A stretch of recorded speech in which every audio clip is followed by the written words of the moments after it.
有話直說1分鐘。6月11日，立法會以不記名方式三讀通過2025年房屋修訂條例草案，明年3月31日起正式實施，將嚴重濫用公屋行為刑事化，最高可被判罰款50萬元及監禁1年。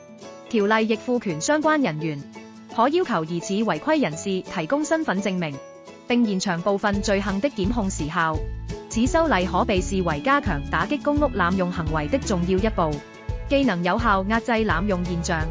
又能保障基層市民的住屋權益。然而，法例的推行必須建立在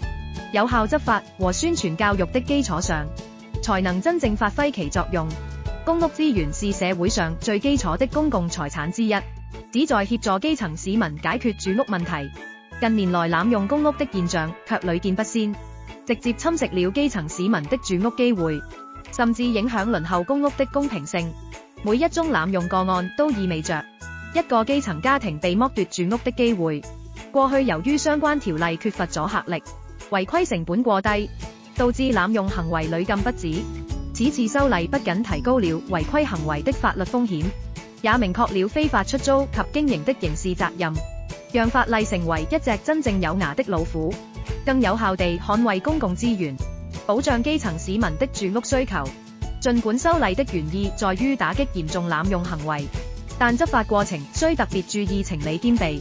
避免誤傷守法居民。修例的成功不僅依賴於法律條文的完善，更取決於市民對法例的理解與認同。法律只能提供框架，真正的成效仍取決於政府在執法與宣傳教育上的努力。只有透過有效的執法機制和深入的社會教育，才能讓新法例真正落實到位，確保公屋資源的公平分配，為基層市民打造更美好的生活環境。如果大家對呢個議題有任何意見，可以留言話俾我哋知。再見。